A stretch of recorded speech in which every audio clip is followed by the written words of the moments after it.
Guys, welcome back to another video. मैं हूं Srishti Agarwal and you are watching channel Unicorn. अगर आपने अभी तक चैनल को सब्सक्राइब नहीं किया है then hit the bell notification icon and subscribe the channel so that you stay updated with every new video that is being uploaded. मैं आपको बता दूं, आज हम सॉल्व करने वाले हैं self exam question series 1 economics के। आईसीआई मॉड्यूल को अगर आप देखेंगे, इकोनॉमिक्स मॉड्यूल को, तो लास्ट में दो सेट ऑफ क्वेश्चंस दिए हैं आईसीआई ने, सेट 1 और सेट 2। 60 क्वेश्चंस ईच का सेट है। ये क्वेश्चंस इंपॉर्टेंट है अपने आप में, क्योंकि सबसे पहली चीज आईसीआई के मॉड्यूल के क्वेश्चंस है तो ऑफ कोर्स इंपॉर्टेंट बन जाते हैं। दूसरी बात, अगर आप रीसेंट एमटीपीस उठाकर देखेंगे, पास्ट ईयर एग्जाम पेपर्स उठाकर देखेंगे, इन क्वेश्चंस में से सेम एग्जैक्ट क्वेश्चंस पूछे गए हैं। तीसरी बात, इन क्वेश्चंस की हेल्प से हम पूरी इकोनॉमिक्स आज रिवाइज करेंगे। सो वीडियो को बीच में छोड़कर बिल्कुल नहीं जाना है, stay with me till the end. मैं आपको कुछ इंपॉर्टेंट छोटे छोटे टिप्स और ट्रिक्स भी बताती जाऊंगी और रिवाइज करवाऊंगी, रिलेटेड कंसेप्ट्स भी, जो क्वेश्चंस हम सॉल्व करेंगे एक एक करके। Let me also tell you that I have already uploaded revision videos for BCK and economics chapter wise as well as full marathon. I have also solved all the questions of ICI module which are there in economics. सभी important videos के links मैं आपको नीचे description में दे रही हूं। कल मैंने एक वीडियो दिया था बीसीके का, जिसमें मैंने बीसीके के एडिशनल क्वेश्चंस जो आईसीआई ने दिए हैं न्यू मॉड्यूल में, उनको एक एक करके सॉल्व करवाया था। टोटल 50 क्वेश्चंस हमने सॉल्व किए थे। अगर आपने वो वीडियो नहीं देखा है, ऊपर दिख रहे आई बटन पर क्लिक करके आप वीडियो देख सकते हैं। And also I am giving the link of recently solved Series 1 MTP for November 22 exam in the description box below. Before we move any further, please hit the like button and also let me know in the comments box if there is any help that you need from Unicom team. और अब हम आगे चलते हैं, शुरुआत करते हैं आज की क्लास की। पूरी इकोनॉमिक्स को रिवाइज करेंगे, बहुत मजा आने वाला है, बहुत जोश के साथ में, हाई ऑन एनर्जी के साथ में हम पूरे 60 क्वेश्चन सॉल्व करेंगे। Let us begin. I hope you can see on your screen there is the set of self exam questions 1. Total 60 questions है और अब हम स्टार्ट करेंगे, एक एक करके सारे questions को सॉल्व करेंगे। देखो, सबसे पहला क्वेश्चन क्या बोल रहा है, it is saying in describing a given production technology the short run is best described as lasting. तो चैप्टर 3 का क्वेश्चन है प्रोडक्शन का ये। तो शॉर्ट रन और लॉन्ग रन दो टाइप के प्रोडक्शन फंक्शंस होते हैं, हम जानते हैं, ठीक है। शॉर्ट रन में क्या होता है, मिनिमम एक फैक्टर, मिनिमम वन फैक्टर जो होगा वो फिक्स्ड होगा ही होगा, ठीक है। और लॉन्ग रन का कैरेक्टरिस्टिक फीचर क्या होता है, all the factors are variable factors in long run, ठीक है। तो हम जानते हैं कि शॉर्ट रन है कि लॉन्ग रन, इसका पता हमें ऐसे नहीं चलेगा। कैसे नहीं चलेगा कि 1 साल का है कि 5 साल का है, 1 मंथ का है कि 5 मंथ्स का टाइम है। शॉर्ट रन या लॉन्ग रन का पता हम करते हैं कैसे, by knowing whether all the factors are variable, तो लॉन्ग रन होगा। इफ एटलीस्ट मिनिमम एक फैक्टर भी फिक्स्ड हो गया तो ये at least one of the input is fix, तो शॉर्ट रन हो जाएगा, ठीक है जी। तो ये देखो, ये हो गया आपका करेक्ट आंसर फर्स्ट का डी। सेकंड देखो, a firm encounters A shut down point when. देखिए, सबसे पहली चीज जल्दी से याद करो, अगर हमारा एवरेज रेवेन्यू या प्राइस जो होता है, ठीक है, अगर हमारा एवरेज रेवेन्यू या प्राइस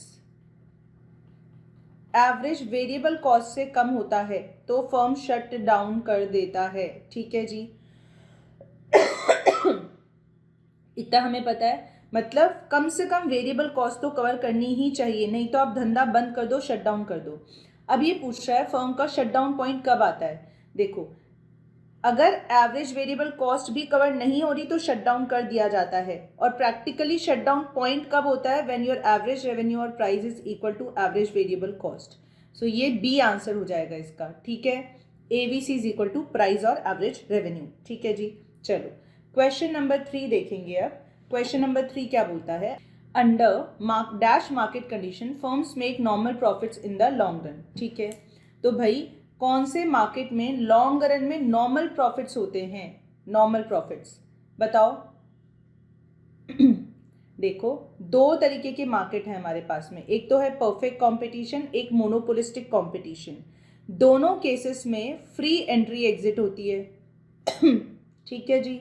और फ्री एंट्री एग्जिट होने की वजह से क्या होता है, सुपर नॉर्मल प्रॉफिट हो नहीं सकते लॉन्ग रन में और लॉसेस हो नहीं सकते लॉन्ग रन में, लॉन्ग रन की बात कर रही हूँ। इसलिए only and only normal profits होते हैं किसमें, जहाँ पर भी फ्री एंट्री एग्जिट होगी, चाहे वो परफेक्ट कंपटीशन हो या monopolistic competition, only normal profit होंगे लॉन्ग रन में। तो नॉर्मल प्रॉफिट का होंगे परफेक्ट कंपटीशन और मोनोपोलिस्टिक में, एमसी मोनोपोलिस्टिक कंपटीशन ऑप्शन में है नहीं, तो करेक्ट आंसर हो गया ए। अगर वो भी होता ऑप्शन में, तो मान लो बी में लिखा होता मोनोपोलिस्टिक कंपटीशन, तो आंसर होता ए एंड बी बोथ। ठीक है। अब नेक्स्ट देखो, क्वेश्चन नंबर 4 है। 4 से 6 हमको आंसर करना है इस टेबल की मदद से। ये है आपके लिए एक न्यूमेरिकल। देखिए, आउटपुट लिखा है, टोटल कॉस्ट लिखा है। फिक्स कॉस्ट क्या होगा, 0 आउटपुट पे 240 है, मतलब फिक्स कॉस्ट यही रहेगा आपका। Fix cost is the cost which remain same, शुरू से एंड तक, अंत तक 240 रहेगा। वेरिएबल कॉस्ट कैसे निकालोगे, total cost minus total fix cost. जी हाँ, तो ये जो कॉलम है इसमें से फिक्स कॉस्ट यानी 240 माइनस करते जाओगे। ठीक है जी, तो चलो निकालो वेरिएबल कॉस्ट। पहली बार आएगी 0, फिर कितना आएगा 90, उसके बाद में निकालते जाओ। 240 से 410 को माइनस करना है, तो आई गेस आएगा 170। ठीक है, उसके बाद में 240 आएगा, 480 से 240 को माइनस करोगे, फिर 540 माइनस 240 300। ठीक है, फिर 300 तो आ गया, उसके बाद में 370। ठीक है जी, 690 से 240 को माइनस कर दो, तो ये आएगा 450। आई होप कुछ गड़बड़ नहीं किया है। ठीक है, तो ये सही है। अब चलो, अब आगे चलते हैं। फर्स्ट क्वेश्चन पूछ रहा है एवरेज फिक्स कॉस्ट बताओ 2 यूनिट्स की। तो देखो फिक्स कॉस्ट कितनी है 2 यूनिट्स की, 2 यूनिट्स की फिक्स कॉस्ट है 240।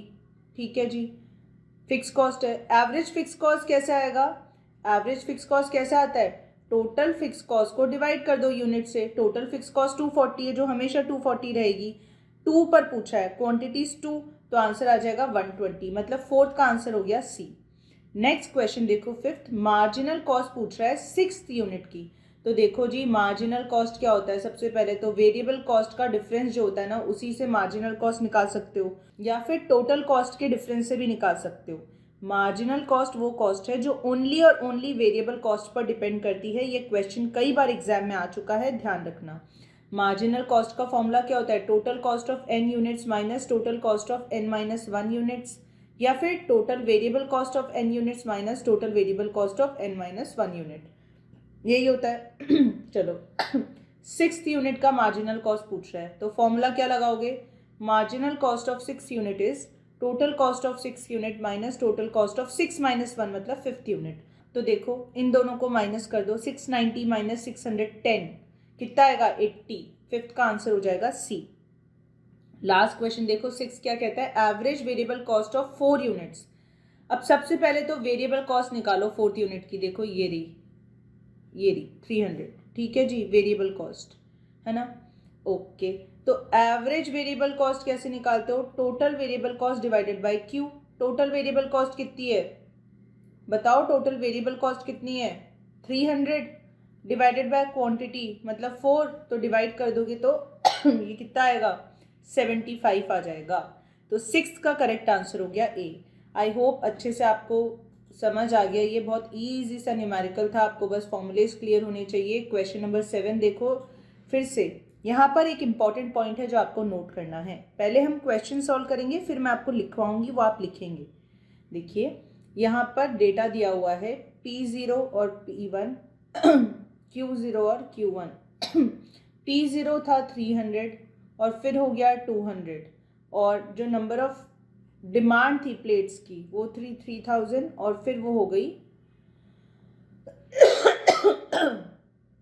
5000। गला मेरा थोड़ा ख़राब है इसलिए आपको बर्दाश्त करना पड़ेगा, ठीक है। चलो अब देखो, यहाँ पे प्राइस इलास्टिसिटी पूछता है। इलास्टिसिटी का फॉर्मूला क्या होता है, Q1 minus Q0 upon Q0 into 100 whole divided by P1 minus P0 upon P0 into 100। तो अगर आप वैल्यूज़ को डाल देंगे ना तो आपका आंसर आएगा माइनस का 2। ठीक है, लेकिन ऑप्शन में माइनस का 2 आंसर नहीं है, 2 है ही नहीं ऑप्शन में। मतलब मॉरल ऑफ द स्टोरी ये है, समझने वाली बात यहाँ पर ये है कि आपको करना क्या है। जब भी आप elasticity, price elasticity, demand elasticity का क्वेश्चन सॉल्व करेंगे और अगर उसने एग्जाम में नहीं बताया, क्वेश्चन के पास नहीं लिखा कि आपको कौन सा मेथड यूज़ करना है, आप लिख लो इस चीज़ को। आप हमेशा सबसे पहले परसेंटेज मेथड या फॉर्मूला मेथड बोलते हैं, परसेंटेज मेथड या फॉर्मूला मेथड जो हमने लगाया अभी वो लगाओगे। पर अगर फिर आंसर नहीं आता है तो आप आर्क मेथड लगाओगे। समझ गए क्या? समझ गए? आर्क मेथड लगाओगे। तो यहाँ पर भी हमारा आंसर ऑप्शन में नहीं है, तो अब हम आर्क मेथड लगाएंगे और आर्क मेथड में इतना सही तो चेंज होता है फॉर्मूले में नीचे। यही होता है। तो चलो कर दो। Q1 माइनस Q0 इज 2000 और नीचे 3000 और 5000 को ऐड करना है, 8000 into 100 whole divided by P1 minus P0 is 200 minus 300 मतलब माइनस का 100 और नीचे P1 और P0 को ऐड करोगे, P1 और P0 को ऐड करोगे तो आएगा 500 इंटू 100। ठीक है जी। तो अब देखो ये और ये कट जाएगा, ये कट जाएगा, ये कट जाएगा, तो आएगा 2/8 इंटू माइनस 5/1। तो आपका आंसर आ जाएगा माइनस का 1.25। ठीक है। और आप जानते हो प्राइस इलास्टिसिटी का आंसर हमेशा माइनस में ही आएगा क्योंकि क्वांटिटी और प्राइस अपोजिट डायरेक्शन में मूव करते हैं। तो या तो हमेशा ये वाली चीज़ नेगेटिव आ जाएगी और ये नेगेटिव नहीं आई तो ये वाली चीज़ नेगेटिव आएगी। आंसर हमेशा नेगेटिव आएगा। आपको नेगेटिव साइन को इग्नोर करना है और आंसर को ये ले लेना है। आई होप दिस इज क्लियर। मैंने आपको बताया अगर परसेंटेज मेथड से आंसर नहीं आता है तो आप आर्क मेथड यूज़ करोगे। अगर एग्जाम में कुछ नहीं बोला, मान लो एग्जाम में उसने बोल ही दिया है कि ये मेथड यूज़ करो पर्टिकुलर, तो ऑफकोर्स वही यूज़ कर लोगे। ठीक है, क्लियर है, लिख लेना इसको। अब question number 8 to 10 cost chapter से न्यूमेरिकल है, इंपॉर्टेंट है, 1-2 बार एग्जाम में ऑलरेडी आ चुका है। अब देखो क्या बोल रहा है। जो इंफॉर्मेशन दी हुई है उसको लिख लो। टोटल रेवेन्यू कितना है? 10 लाख। ठीक है जी। एक्सप्लिसिट कॉस्ट जो खर्चा हो गया वो है 750। अब कह रहा है owner could work for another company for rupees 3 lakh a year. मान लो मैं हूं तो ही सेइंग कि मैं किसी और कंपनी के लिए काम कर सकती थी और फिर मुझे सैलरी मिलती 3 लाख रुपीज पर एनम की, पर ईयर की। मतलब इम्प्लिसिट कॉस्ट या अपॉर्चुनिटी कॉस्ट होती 3 लाख रुपए। ठीक है जी। चलो अब पहला सवाल है इम्प्लिसिट कॉस्ट क्या है? Implicit cost is the cost of self owned factors of production. अगर मैं कहीं और काम करती, मुझे सैलरी मिलती पर अब नहीं मिल रही है, ये मेरे लिए इम्प्लिसिट कॉस्ट है या अपॉर्चुनिटी कॉस्ट भी कह सकते हो। 3 लाख रुपए। ठीक है, हो गया आंसर। 9th देखो, above mentioned firm is earning what. तो हम जानते हैं टोटल रेवेन्यू से अगर एक्सप्लिसिट कॉस्ट को माइनस कर देते हैं तो आता है अकाउंटिंग प्रॉफिट। अगर आप नहीं जानते ये तो अभी तुरंत लिख लो, पहली चीज़। फिर दूसरी चीज़ क्या जानते हैं हम?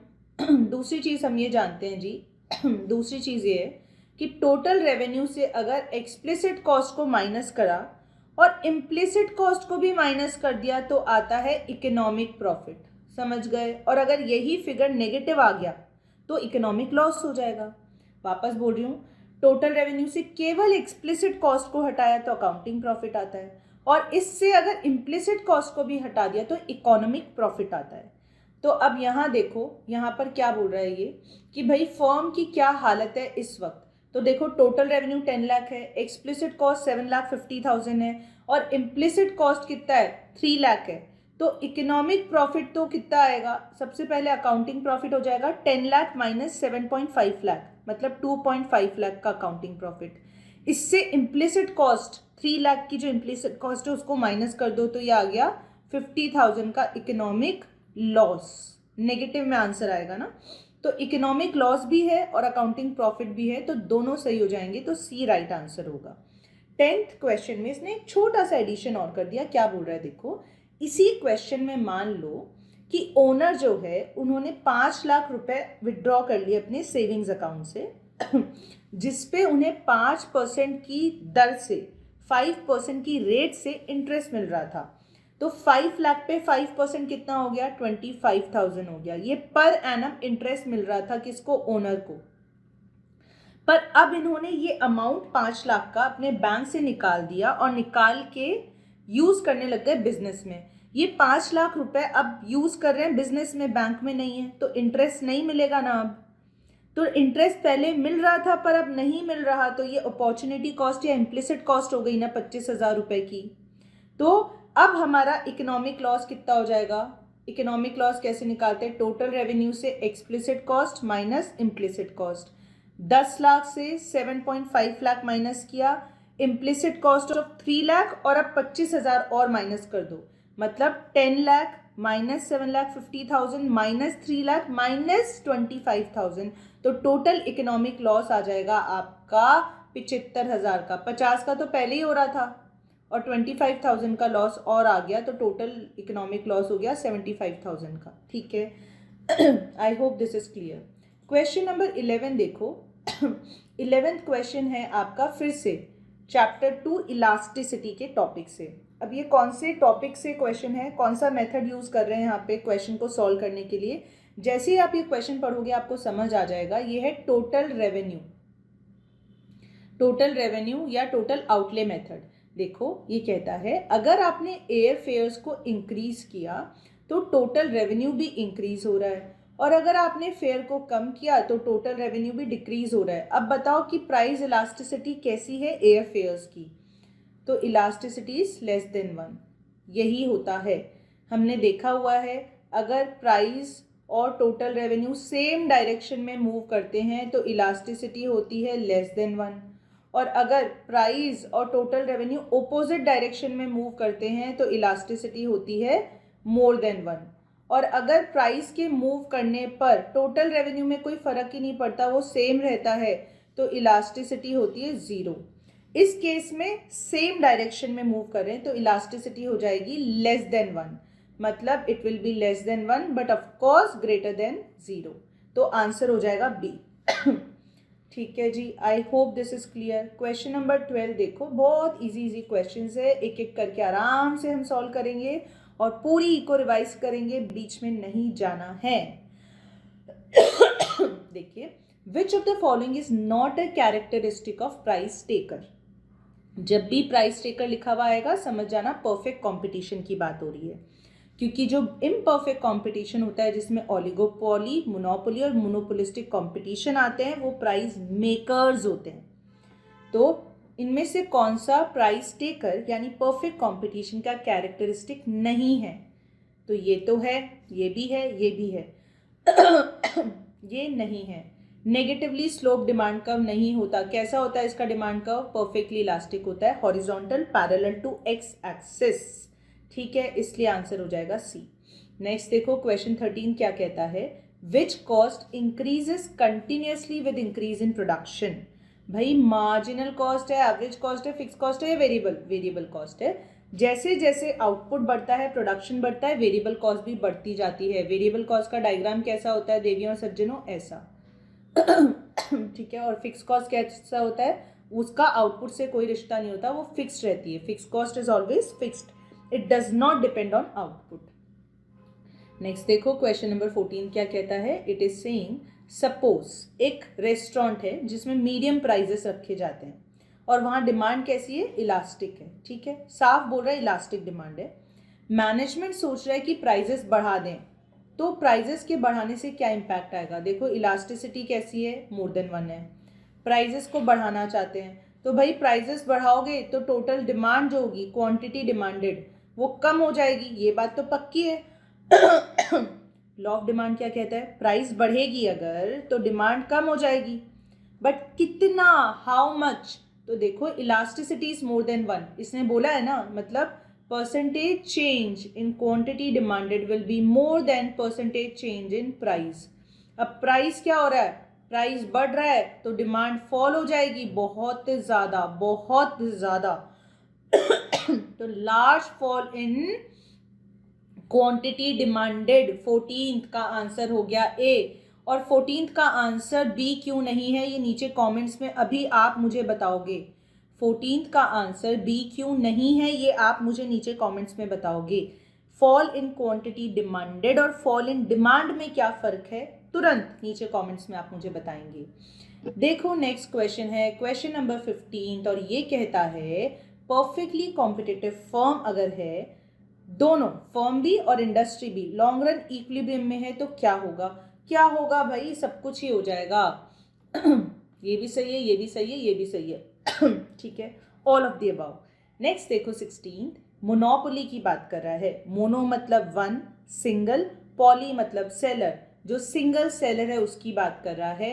एवरेज रेवेन्यू और मार्जिनल रेवेन्यूज कैसे होते हैं, देखिए ये हो गया आपका वाई एक्सिस, ये हो गया आपका एक्स एक्सिस, और ये हो गया आपका मार्जिनल रेवेन्यू, और ये हो गया आपका एवरेज रेवेन्यू। ऐसा ही होता है मोनोपोली में। हाँ जी, तो average revenue curve lies about the marginal revenue curve, 16th का आंसर हो जाएगा ए। और यहाँ याद रखना कई बार ये पूछ चुका है कि मोनोपोलिस्टिक कंपटीशन हो या मोनोपोली, डिमांड कर्व का शेप कैसा होता है। डिमांड कर्व कैसा होता है, it is downward sloping to the right, it is downward sloping to the right. Next देखो क्वेश्चन नंबर 17 क्या कहता है, बोल रहा है प्रोडक्शन में be defined as an act of. Production का मतलब क्या होता है जी, यूटिलिटी क्रिएट करना, उसी को हम कहते हैं प्रोडक्शन, है ना। देखो 18 demand for electricity is elastic because, सबसे पहले इसको स्टार मार्क कर दो, ये 2-3 बार क्वेश्चन एग्जाम में आ चुका है, आपके मॉड्यूल में भी क्वेश्चन है ये, बैक क्वेश्चन। इलास्टिसिटी पूछ रहा है इलेक्ट्रिसिटी की, ये मोर देन वन होती है। क्यों, क्योंकि इसके बहुत सारे यूजेस हैं। हमने एक टॉपिक पढ़ा था factors affecting elasticity of demand, उसमें हमने देखा है अगर कोई भी प्रोडक्ट है जिसके बहुत सारे सब्स्टिट्यूट्स अवेलेबल हैं या जिसके बहुत सारे यूजेस हैं, उनकी इलास्टिसिटी क्या होती है, ज़्यादा होती है, it is more than one. ठीक है, चलो नेक्स्ट देखो question 19 the opportunity cost of a good is. Opportunity cost का मतलब पूछ रहा है, क्या होगा, quantity of other good which is sacrificed to get the another unit of that good. मान लो मैं एप्पल मैंने यूज़ किया, उसकी अपॉर्चुनिटी कॉस्ट क्या है। मैंने जो बाकी फ्रूट सैक्रिफाइस किए हैं एप्पल का एक यूनिट पाने के लिए, उसे हम कहते हैं अपॉर्चुनिटी कॉस्ट। ठीक है, क्वेश्चन 20 देखो।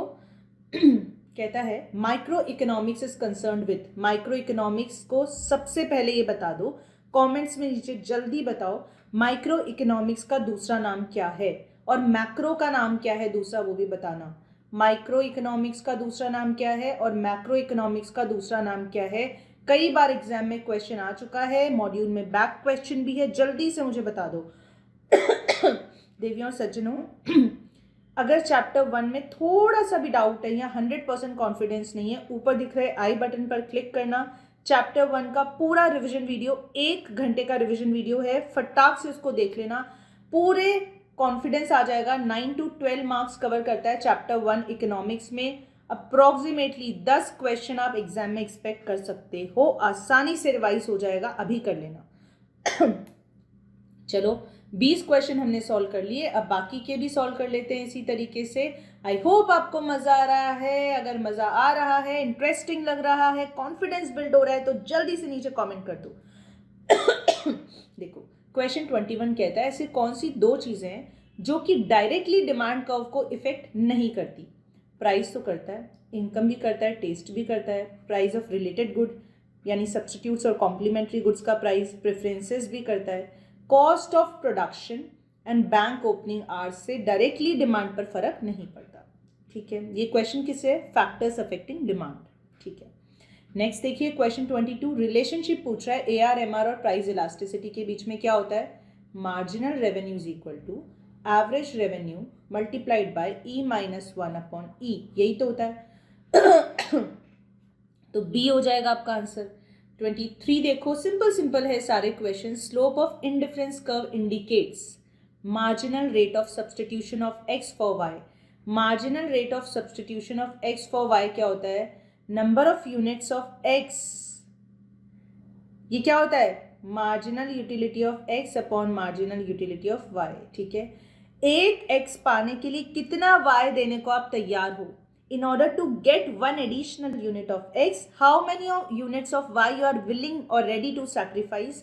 ये होता है मार्जिनल रेट ऑफ सब्सटीट्यूशन। एक गुड की जगह दूसरे को सब्सटीट्यूट करते हो, कुछ पाने के लिए कुछ खोना पड़ता है। जिस रेट पर खोने और पाने को तैयार हो, एक x पाने को कितना y देने को तैयार हो, उसे MRS of x for y कहते हैं। ठीक है। 24 देखो, in perfect competition the firms dash has the identical shape of the firm supply curve. देखिए, परफेक्ट कॉम्पिटिशन जो होता है, ये हो गया y और x एक्सिस, ये हो गया आपका मार्जिनल रेवेन्यू और एवरेज रेवेन्यू और प्राइस, और ये हो गया मार्जिनल कॉस्ट, और ये हो गया आपका मान लो एवरेज कॉस्ट। ठीक है। अब ये बोल रहा है एवरेज वेरिएबल कॉस्ट भी ड्रॉ कर दो। चलो इसको ABC बोल दो। ठीक है। अब बोलता है कि इस परफेक्ट कंपटीशन में एवरेज वेरिएबल कॉस्ट के ऊपर वाला हिस्सा कौन से कर्व का फर्म के सप्लाई कर्व को डिनोट करता है? तो देखो ये है ना, ये मार्जिनल कॉस्ट का जो राइजिंग पोर्शन होता है, that part of marginal cost curve which is lying above ABC, it denotes the supply curve in a perfect competitive market. ठीक है जी। तो ये हो गया मार्जिनल कॉस्ट। इसको भी स्टार मार्क करना, ये पूछ लेता है एग्जाम में, इंपॉर्टेंट है। 25th देखिए, if demand curve for good x is downward sloping. Demand curve कैसा है? डाउनवर्ड स्लोपिंग है, मतलब ऐसा है कुछ। Increase in price will result in what? अब भाई अगर प्राइस आपने बढ़ा दिया तो क्वांटिटी डिमांडेड तो कम हो जाएगी ना। यहाँ देखो, प्राइस ये था, मान लो क्या P0 ये था। ठीक है, पहले इनिशियल प्राइस ये था तो क्वांटिटी ये थी। अब आपने प्राइस को बढ़ा के P1 कर दिया तो क्वांटिटी डिमांडेड Q1 हो जाएगी, इट विल फॉल। तो 25th का करेक्ट आंसर हो जाएगा what? A decrease in quantity demanded. ठीक है, a decrease in demand, so a smaller quantity demanded for good x. Price बढ़ गई है ना, ये देखो इंक्रीज इन प्राइस तो smaller quantity will be demanded. ठीक है, चेंज इन क्वांटिटी डिमांडेड और चेंज इन डिमांड में फर्क होता है, याद रखना। ठीक है जी। चलो 25th का आंसर हो जाएगा आपका D। 26 देखो, बड़ा अच्छा क्वेश्चन है, इसको मार्क करना, बड़ा अच्छा क्वेश्चन है। देखो ये कहता है कि कल ही की बात है कि जब प्राइस 10 थी ना, तब सेलर ने कितनी क्वांटिटी सप्लाई की? 400 यूनिट। ठीक है, और आज जब प्राइस कम हो गई, 10 से 5 हो गई, तब सेलर ने कितनी क्वांटिटी सप्लाई की है? तब भी वो सेम क्वांटिटी सप्लाई कर रहा है। देखो सेम क्वांटिटी सप्लाई कर रहा है, तो ये किसका केस है? देखो हम जानते हैं जब प्राइस कम होती है तो क्वांटिटी सप्लाइड भी कम होती है, और जब प्राइस बढ़ती है तो क्वांटिटी सप्लाइड भी बढ़ती है। यही तो होता है लॉ ऑफ सप्लाई, है ना। पर यहाँ देखो क्या सियापा हो रहा है, जब प्राइस 10 थी और फिर जब प्राइस 5 हो गई, दोनों ही केसेस में Q0 और Q1 क्वांटिटी सप्लाइड कितनी है? 400 यूनिट्स हैं। तो कायदे से क्या होता है, जब प्राइस कम हो जाती है क्वांटिटी सप्लाइड तो कम हो ही गई होगी ना। यही तो लॉ ऑफ सप्लाई कहता है, वो कभी झूठ नहीं हो सकता। पर यहाँ देखो 400 ही है, ये कम क्यों नहीं हुआ? क्योंकि सप्लाई बढ़ गई होगी।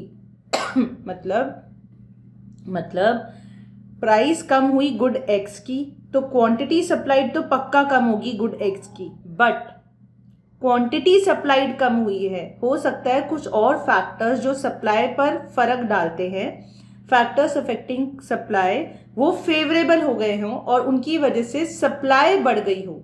देखो क्वांटिटी सप्लाई कम होना और डिक्रीज इन सप्लाई, दोनों में फर्क होता है। अगर कमोडिटी की खुद की प्राइस कम होगी तो कॉन्ट्रैक्शन कहते हैं, डिक्रीज इन क्वांटिटी सप्लाइड। ठीक है, बट वहीं पर अगर बाकी फैक्टर्स जो सप्लाई को इफेक्ट करते हैं उनमें फेवरेबल चेंज हो गया तो इंक्रीज हो जाता है सप्लाई में। तो ये भी क्लियर कट केस है इंक्रीज इन सप्लाई का। प्राइस कम हुई है यहाँ पर तो क्वांटिटी सप्लाइड भी कम हो गई होगी, but other factors favourable turn किए होंगे, इसकी वजह से हमारी सप्लाई जो है वो बढ़ गई और इसलिए 400 से नीचे नहीं आया। ठीक है, आई होप दिस इज क्लियर। थोड़ा अच्छा क्वेश्चन था ये, दिमाग वाला, इसको मार्क कर सकते हो।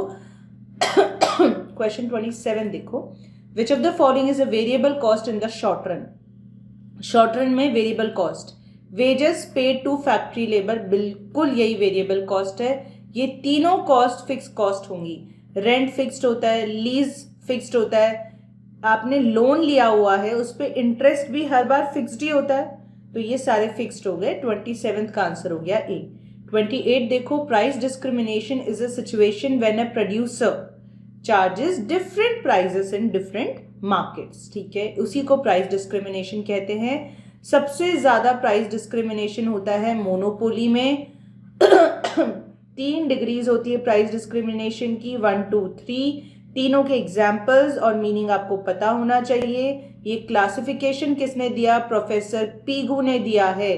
प्राइस डिस्क्रिमिनेशन का टॉपिक ऑल ओवर एग्जाम के लिए इंपॉर्टेंट है, चैप्टर 4 से अच्छे से पढ़ के जाना।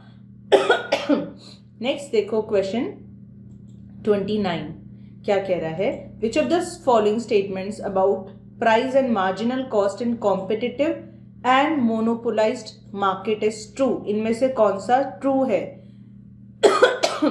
प्राइस और मार्जिनल कॉस्ट के बारे में देखो, आप एक एक करके पढ़ो तो आपको समझ आएगा। सबसे पहली चीज तो कॉम्पिटिटिव मार्केट का मतलब है परफेक्ट कंपटीशन, और मोनोपोलाइज्ड मार्केट का मतलब है मोनोपोलिस्टिक कंपटीशन। अब देखो, परफेक्ट कंपटीशन में हम जानते हैं price is equal to marginal cost होता है, और बाकी कॉम्पिटिशन्स जो भी होते हैं, जो भी बाकी मार्केट्स हैं, उन सब में प्राइस मार्जिनल कॉस्ट से ऊंचा ही होता है। तो देखो, कॉम्पिटिटिव मार्केट यानी परफेक्ट कंपटीशन में प्राइस हो गया हमारा एमसी से इक्वल, बिल्कुल सही। और मोनोपोलाइज्ड मार्केट में price will exceed the marginal cost, ये भी बिल्कुल सही है। तो C is the right answer. ठीक है, 30th देखो, in new firms are barred from entering the market in. कहां पर बैरियर्स टू एंट्री होता है? मैंने आपको बताया है, मोनोपोली में और ओलिगोपोली। पॉली पॉली कैसे याद करोगे? पॉली पॉली के नाम से याद करोगे, दोनों में बैरियर्स टू एंट्री होता है। ठीक है, पर यहां पर तो ऑप्शन ही नहीं है बी एंड डी बोथ, तो क्या करें? अगर ऑप्शन होता बी एंड डी बोथ तो आप वो टिक करते, पर यहां नहीं है तो आप मोनोपोली चूज करोगे। अब बताओ क्यों? बताओ क्यों? क्योंकि सबसे ज्यादा बैरियर्स, सबसे strict barriers to entry monopoly में ही होते हैं, इसलिए हमने यहाँ डी मोनोपोली चूज किया। 31 देखो, इफ ओलिगोपोलिस्ट इंगेज इन कल्यूजन, वो कल्यूजन कर लेते हैं, मतलब बहुत सारे ओलिगोपोली फर्म्स हैं। कितने फर्म्स होते हैं इंडस्ट्री में ओलिगोपोली में? 2 to 10। अब ये सारे के सारे कल्यूड कर लिए, मतलब एक साथ आ गए, है ना? They come together, they cooperate with each other and form a cartel. Cartel होता है कोई भी एक गैंग बना लेना, एक ऑर्गेनाइजेशन बना लेना, और सब मिलकर प्राइस और आउटपुट के डिसीजंस लेते हैं, तो वो ओलिगोपोली क्या बन जाता है? ऑलमोस्ट वो क्या करता है? मोनोपोली बन जाता है एक तरीके से। 4 5 7 8 फर्म्स थे, अलग अलग थे, सबने कार्टेल बना लिया, वो एक साथ कल्यूड कर गए, कॉपरेट कर रहे हैं, आउटपुट और प्राइस के डिसीजंस मिलकर ले रहे हैं, तो वो ओलिगोपोली कार्टेल बनने के बाद किस तरीके का बन जाता है? एक तरीके से वो मोनोपोली के जैसा ही बन जाता है। ठीक है जी। चलो 32 देखो, you are given the following data. फिर से एक न्यूमेरिकल क्वेश्चन है। देखो यहां पर इसने दिया है हमें आउटपुट 0 1 2 3 4 और 5, और यहां पर दिया है टोटल कॉस्ट 0 15 30 45 60 और 75। ये पूछ रहा है आपसे यहाँ पे कौन सा रिटर्न्स मिल रहा है। देखो सारे स्केल लिखा है, जैसे ही हम स्केल देखते हैं हमें क्या समझ आता है? लॉन्ग रन की बात कर रहा है, क्योंकि शॉर्ट रन को क्या कहते हैं? Returns to variable proportion, law of variable proportion, law of diminishing returns, law of returns to a factor, पर स्केल आ गया तो लॉन्ग रन है। अब एक बात बताओ, टोटल कॉस्ट है, फिक्स कॉस्ट तो 0 है, देखो पूरे टाइम फिक्स कॉस्ट तो 0 है। वेरिएबल कॉस्ट क्या है भाई? ये जो है ना, ये वेरिएबल कॉस्ट ही दी हुई है एक्चुअल में, टोटल वेरिएबल कॉस्ट। ठीक है, टोटल कॉस्ट बोल दो यहाँ पर, या टोटल वेरिएबल कॉस्ट बोल दो। क्यों? क्योंकि लॉन्ग रन की बात कर रहा है, लॉन्ग रन में सारे कॉस्ट वेरिएबल कॉस्ट होते हैं। ठीक है, अब देखो, अगर आप इनका डिफरेंस निकालोगे ना, हर बार इनका डिफरेंस निकालोगे तो आपको क्या मिलेगा, 15 मिलेगा। मार्जिनल कॉस्ट जो है ना यहाँ पे वो 15 आ रहा है, मार्जिनल कॉस्ट हमेशा 15 आ रहा है। एक एक्स्ट्रा आउटपुट को बनाने का खर्चा फिक्स्ड आ रहा है। मार्जिनल कॉस्ट हर बार 15 आ रहा है, मतलब कांस्टेंट आ रहा है। अगर मार्जिनल कॉस्ट फिक्स्ड है तो ये कांस्टेंट रिटर्न्स टू स्केल हो गया। ठीक है, ऐसा क्वेश्चन नहीं है तो इसको ध्यान से देख लो। हमने क्या किया, लॉन्ग रन की बात है, कैसे पता चला, स्केल लिखा है इसलिए। और वैसे भी देखो, जीरो आउटपुट पे टोटल कॉस्ट जीरो है। अगर ये शॉर्ट रन होता तो टोटल फिक्स कॉस्ट होती, कुछ ना कुछ तो जरूर होती। क्योंकि ये लॉन्ग रन है, टोटल कॉस्ट यहाँ जीरो आउटपुट पे जीरो है, तो लॉन्ग रन में हमने क्या किया, ये जो कॉस्ट के डिफरेंसेस निकाले, मार्जिनल कॉस्ट, ये हर बार 15 आ रहा है। ये कांस्टेंट है, मतलब ये कांस्टेंट रिटर्न्स टू स्केल है। अगर मार्जिनल कॉस्ट का डिफरेंस हम निकालते और ऐसा कुछ आता, मान लो मार्जिनल कॉस्ट बढ़ती जा रही है, तो यानी रिटर्न्स, प्रोडक्टिविटी, मार्जिनल रिटर्न्स कम होते जाएंगे, तो ये होता डिक्रीजिंग रिटर्न्स टू स्केल। और अगर मान लो मार्जिनल कॉस्ट कम होती जाती, 10, 9, 8, 7, 6 मान लो, तो हम कहते it is returns are increasing, productivity is increasing, तो इंक्रीजिंग रिटर्न्स टू स्केल होता। मेरी बात समझ गए मैंने क्या बोला? यहाँ पे मार्जिनल कॉस्ट कांस्टेंट है, इसलिए हमने कांस्टेंट रिटर्न्स टू स्केल बोला। अगर मार्जिनल कॉस्ट बढ़ती जाती तो इंक्रीजिंग रिटर्न, तो डिक्रीजिंग रिटर्न होता, और मार्जिनल कॉस्ट कम होती जाती तो इंक्रीजिंग रिटर्न्स होता। क्योंकि हम जानते हैं कि मार्जिनल कॉस्ट अगर ऐसी होती है ना, तो मार्जिनल प्रोडक्ट ऐसा होता है। समझ गए? जब मार्जिनल प्रोडक्ट मैक्सिमम होता है तो मार्जिनल कॉस्ट मिनिमम होती है। कॉस्ट गिर रही होती है तो मार्जिनल प्रोडक्ट बढ़ रहा होता है, इसलिए। ठीक है जी, चलो नेक्स्ट देखो, क्वेश्चन 33 कहता है which of the following is correct. इनमें से सही आपको पहचानना है। 33, in a perfectly competitive market firms are price takers. बिल्कुल सही बात है, ये फर्स्ट ही सही हो गया। बी सी डी को पढ़ो। Micro economics is the study of behaviour of economy as a whole. गलत है। माइक्रो इकोनॉमिक्स में इंडिविजुअल की स्टडी होती है, इंडिविजुअल बिहेवियर की, पूरी इकोनॉमी की स्टडी नहीं होती। पूरी इकोनॉमी की स्टडी होती है मैक्रो इकोनॉमिक्स में, जिसे हम इनकम थ्योरी भी कहते हैं। एग्रीगेट इकोनॉमिक्स और इनकम थ्योरी कहते हैं मैक्रो इकोनॉमिक्स को। सी देखो, positive economics focuses on welfare of the people. No. तो फिर बताओ, कमेंट्स में नीचे बताओ, ऐसी कौन सी इकोनॉमिक्स है जो वेलफेयर पर फोकस करती है? पॉजिटिव तो नहीं है, बताओ कौन सी इकोनॉमिक्स है, कमेंट्स में बता दो। Question 34, which of the following statement is incorrect. False बताना है आपको। देखो एक एक पढ़ो। Unlike normative, positive economics is based on objective analysis of economic issues. बिल्कुल सही है। पॉजिटिव इकोनॉमिक्स में हम फैक्ट्स की स्टडी करते हैं, कॉज एंड इफेक्ट रिलेशनशिप को देखते हैं। B, opportunity cost of a good is the quantity of other goods sacrificed to get another unit of that good. बिल्कुल सही।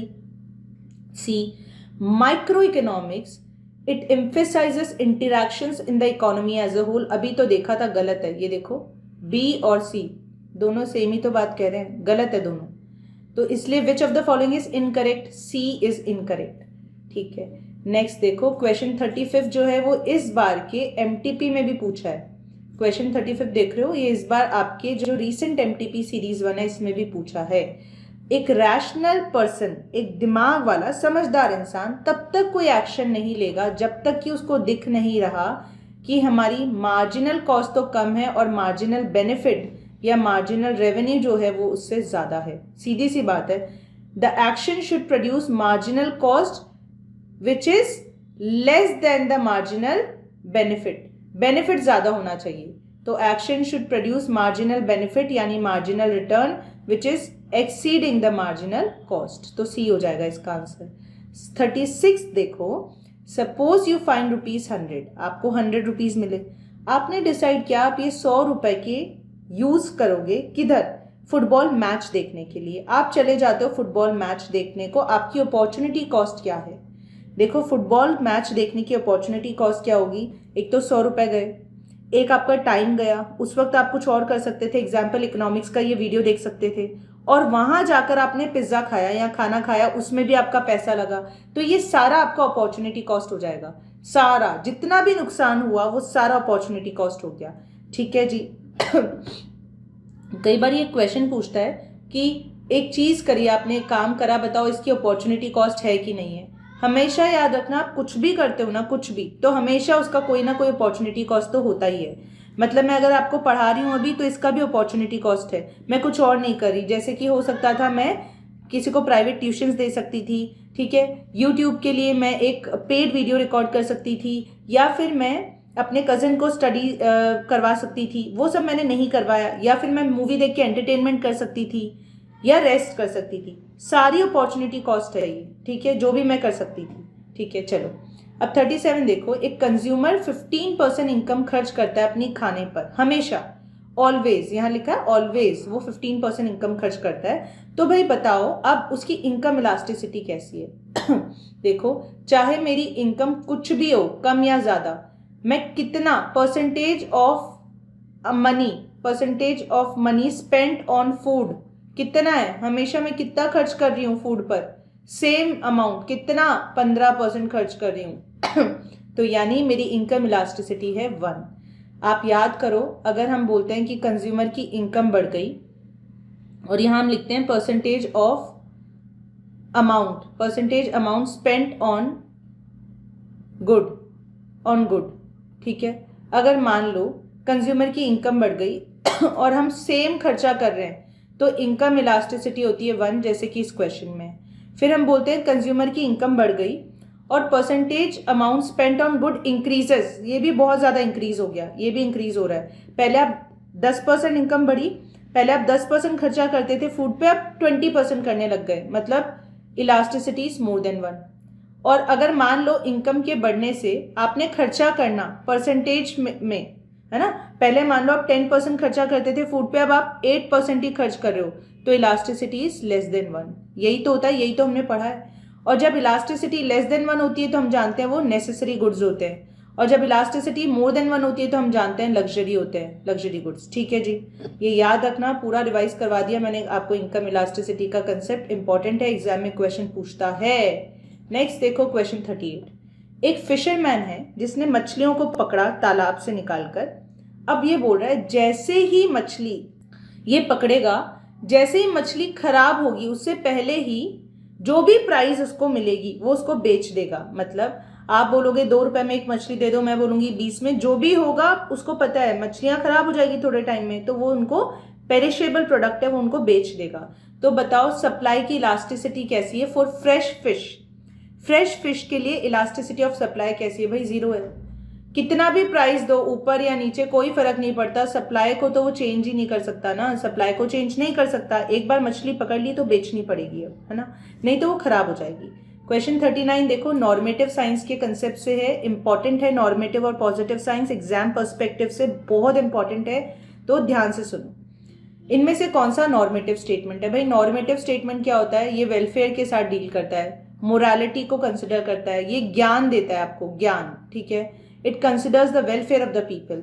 तो जब भी ऐसे वर्ड्स यूज होते हैं, should be, ought to be, क्या होना चाहिए, क्या करना चाहिए, क्या सही है लोगों के लिए, हम कहते हैं इट इज नॉर्मेटिव इकोनॉमिक्स। तो unemployment rate should be less, तो ये नॉर्मेटिव साइंस का स्टेटमेंट हो गया। और जब भी हम सीधी बात, नो बकवास करते हैं, फैक्ट्स की बात करते हैं, तो वो होता है पॉजिटिव साइंस। क्वेश्चन 40 देखो, टोटल यूटिलिटी मैक्सिमम कब होती है? जब मार्जिनल यूटिलिटी 0 होती है। ठीक है जी, टोटल यूटिलिटी कैसे होती है बताओ? टोटल यूटिलिटी ऐसा होता है TU, और मार्जिनल यूटिलिटी ऐसा होता है। तो जब टोटल यूटिलिटी मैक्सिमम होता है तब मार्जिनल यूटिलिटी जो होता है वो 0 होता है। TU ये रहा, ठीक है। मार्जिनल यूटिलिटी हमेशा डिमिनिश होता रहता है, वो ऐसा होता है MU। तो जब हमारा TU मैक्सिमम होता है, मार्जिनल यूटिलिटी 0 होता है, ठीक है। चलो जी, नेक्स्ट देखो, 40th क्वेश्चन हमने सॉल्व कर लिए। अब लास्ट 20 क्वेश्चन जल्दी जल्दी सॉल्व करेंगे, बहुत इजी हैं, 1-2 ट्रिकी हैं, वो भी हम देख लेंगे। 41 देखो, indifference curve slopes downward towards right because more of one commodity और and less of another commodity gives you same satisfaction. भाई इंडिफरेंस कर्व कैसा होता है बताओ?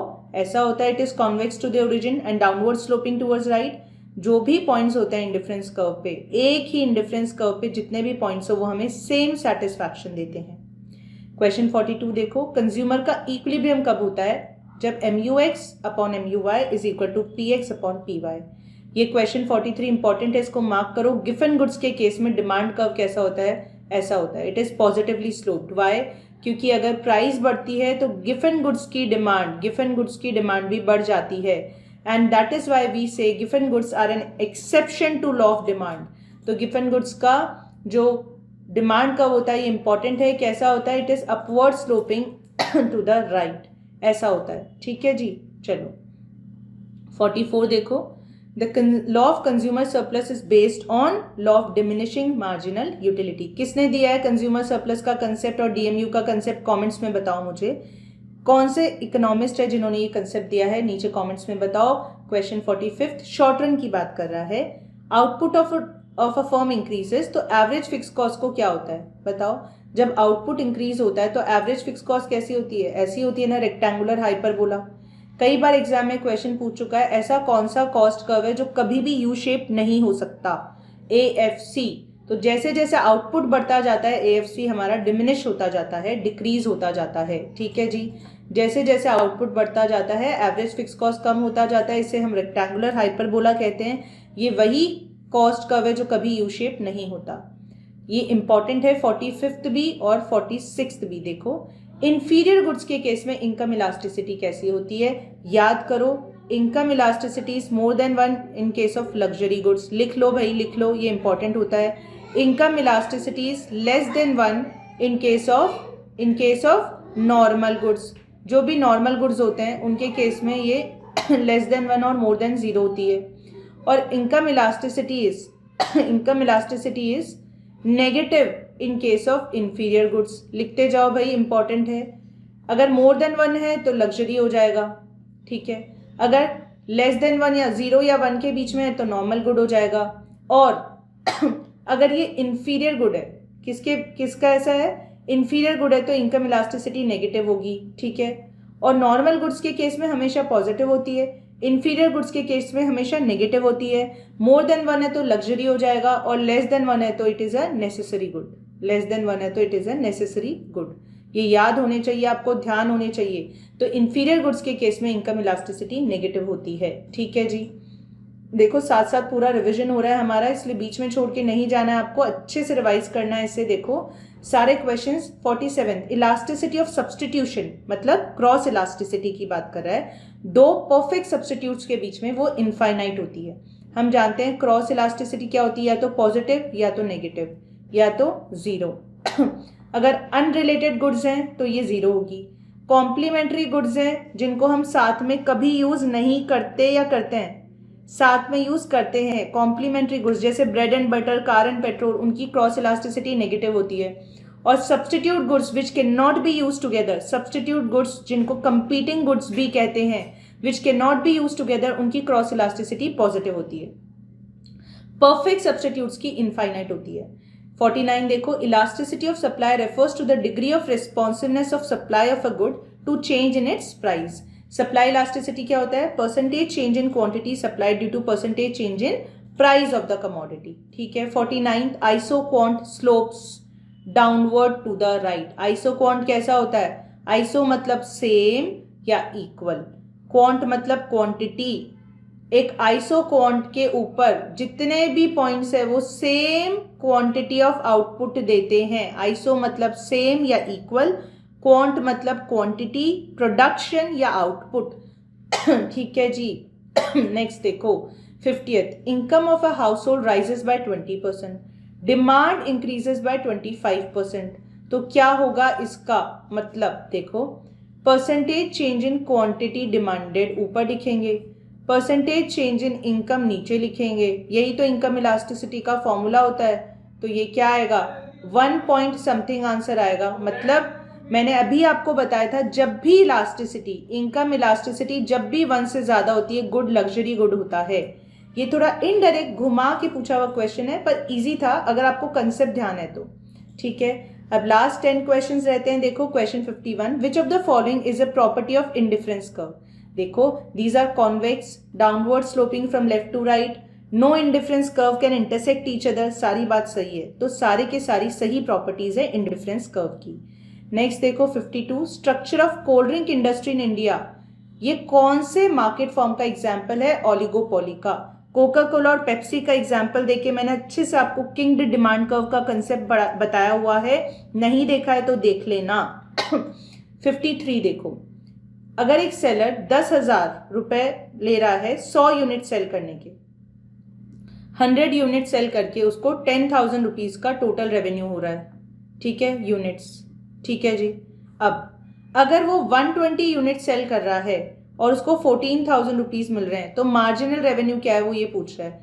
मार्जिनल रेवेन्यू कैसे निकालोगे? टोटल रेवेन्यू का डिफरेंस मतलब 4,000 और टोटल यूनिट्स का डिफरेंस से डिवाइड कर दो मतलब 20। 4,000 को 20 से डिवाइड करोगे तो आएगा 200, तो 200 हो गया तुम्हारा मार्जिनल रेवेन्यू, क्योंकि मार्जिनल रेवेन्यू का फॉर्मूला क्या होता है? Change in total revenue upon change in output और क्वांटिटी। नेक्स्ट देखो क्वेश्चन 54 क्या कह रहा है? In economics what a consumer is ready to pay minus what he actually pays, इसको क्या कहते हैं? क्या कहते हैं भाई बताओ मुझे। देखो I am ready to pay 1,000 rupees for this sweater, ठीक है, I am ready to pay 1,000 rupees, but actual market price है इसकी 900 रुपए। What a consumer is willing to pay minus what is actual market price, actual price, उस difference को हम कहते हैं कंज्यूमर सरप्लस, ठीक है। तो ये हो जाएगा बी। 54 का आंसर हो गया बी, ठीक है। 55th देखो, what is the shape of demand curve faced by a firm under perfect competition. हमको पता है भाई परफेक्ट कंपटीशन में परफेक्टली इलास्टिक डिमांड कर्व होता है विच इज हॉरिजॉन्टल या पैरेलल टू एक्स एक्सिस। 56 देखो, the second glass of lemonade, जब हम एक ग्लास नींबू पानी पी चुके हैं, दूसरा ग्लास पीते हैं अगर, तो हमें कम सेटिस्फैक्शन मिलती है। ऑलरेडी हमें बहुत प्यास लगी हुई है बट सेटिस्फैक्शन कम मिल रही है। ये किसका एग्जाम्पल है? Law of diminishing marginal utility. Law of DMU क्या कहता है कि जैसे जैसे आप कंटिन्यूसली किसी भी एक पर्टिकुलर गुड या सर्विस का कंजम्पशन करते जाते हो, उससे मिलने वाला मार्जिनल सेटिस्फैक्शन कम कम कम होता जाता है, ठीक है। 57 देखो, एक स्ट्रेट लाइन डिमांड कर्व है जो कि दोनों एक्सिस को टच करता है, एक्स और वाई एक्सिस को, मतलब ऐसा है। इसके मिड पॉइंट पर इलास्टिसिटी क्या है? मिड पॉइंट पर इलास्टिसिटी होती है 1, ये हमें पता है। जैसे जैसे ऊपर जाते हैं इलास्टिसिटी बढ़ती जाती है और यहाँ इलास्टिसिटी हो जाती है इनफाइनाइट। नीचे आते हैं तो इलास्टिसिटी कम हो जाती है और एक्स एक्सिस पर इलास्टिसिटी हो जाती है 0। ये हमें बताया है geometric method of price elasticity ने। हाँ जी, याद है कि नहीं? इंपॉर्टेंट है, याद रखना। नेक्स्ट देखो क्वेश्चन 58 क्या बोल रहा है? ये कहता है all of the following are determinants of demand except, taste and preference भी है, इनकम भी है, ये भी है, क्वांटिटी सप्लाइड पर डिमांड डिपेंड नहीं करती, ठीक है, तो बी हो जाएगा। लास्ट 59th देखो, which of the following cost curve is never U shaped, already बता दिया था, रेक्टेंगुलर हाइपरबोला यानी एवरेज फिक्स कॉस्ट कर्व जो होता है वो ऐसा होता है, ठीक है, तो ये कभी यू शेप नहीं हो सकता। And the last question, question number 60th, when aggregate economic activity is increasing the economy is said to be in, क्या होता है इकोनॉमी? देखो बिजनेस साइकिल का क्वेश्चन है, ऐसे होता है ना बिजनेस साइकिल, और एक बीच में डॉटेड लाइन होती है जिसको हम कहते हैं ग्रोथ लाइन और ट्रेंड लाइन। अब ये this is known as peak और boom, the highest point in a business cycle. This, the lowest point is known as trough or depression, the lowest point in a business cycle. And this is known as expansion और upswing और recovery. और जब नीचे आते हैं उसे कहते हैं contraction, downswing और recession. याद है ना? तो जब aggregate economic activity increase करेगी तो उसे कहते हैं expansion. आई होप आपको मजा आया, कॉन्फिडेंस बढ़ गया, जोरों शोरों से मजा आ गया, अच्छे से 60 क्वेश्चन सॉल्व हुए। अगर ऐसा है तो वीडियो को लाइक जरूर करना, शेयर कर देना, और नेक्स्ट वीडियो जो भी आप मुझसे चाहते हो कमेंट्स में जरूर बताना। And don't worry, MTP series 2 economics और BCK are coming sooner. Wish you all the best. एक एक मिनट इंपॉर्टेंट है इसलिए मैं आपका टाइम नहीं ले रही हूँ, लगे रहो, डू और डाई सिचुएशन है। We are with you, wish you all the best.